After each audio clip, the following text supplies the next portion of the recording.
Combien utilisez-vous de mots et comment arriver à les compter ? Au rayon des idées reçues sur la langue française, celle qui affirme que certains jeunes des quartiers défavorisés ne posséderaient que 400 mots de vocabulaire reste une indémodable fake news qui nourrit l'idée d'un prétendu ensauvagement de la jeunesse défavorisée, mais n'est en réalité qu'une bonne vieille panique morale.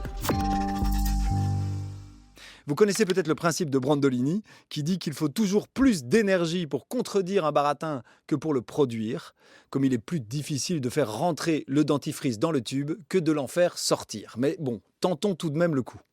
Les autoproclamés experts qui ont véhiculé cette info depuis 2005 n'ont cessé de faire osciller ce chiffre farfelu entre 250 et 500 mots. Pas besoin de polémiquer des heures sur la dimension absurde de ce chiffre si l'on tient compte, par exemple, du fait que 400 mots, c'est la taille moyenne du vocabulaire d'un enfant de 2 ans. À titre de comparaison, le vocabulaire d'un adulte lambda tourne autour de 10 000 mots plus ou moins.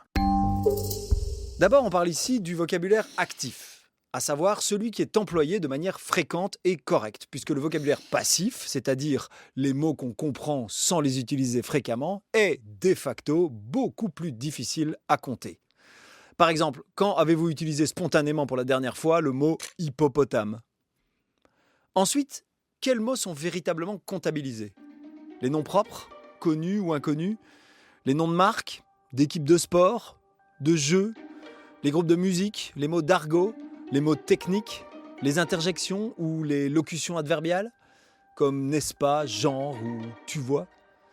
Il faut savoir que le vocabulaire d'une personne contient déjà plusieurs centaines de mots-outils, comme le, la, les, que, de, par, pour, dans, avec, sur, sans lesquels personne ne peut s'exprimer clairement.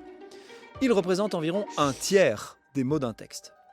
Pour être précis, en linguistique, on ne compte pas vraiment les mots, on compte ce qu'on appelle des lemmes, c'est-à-dire des groupes de mots avec tous leurs dérivés. Manger, mangeron, mange ou mangea ne compte ainsi que pour un seul lemme. En cadeau, on vous a mis un lien vers un lemmisateur en ligne pour que vous puissiez par vous-même vérifier le nombre de mots dans vos propres textes ou dans ceux des autres.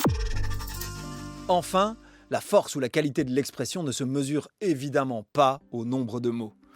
À un journaliste qui lui demandait pourquoi il jouait si peu de notes dans ses solos de jazz, Miles Davis avait répondu « Pourquoi jouer tant de notes alors qu'il suffit de jouer les bonnes ?» On peut dire une chose clairement avec peu de mots. Et en revanche, n'en déplaise aux pompeux acariâtres et aux pédants bilieux, amonceler les adjectifs et enchevêtrer les subordonnés n'est pas sans alourdir pesamment le style au détriment du raisonnement. Le fil Culture G. Chaque jour, un coup de projecteur éclaire notre actualité. Abonnez-vous au podcast.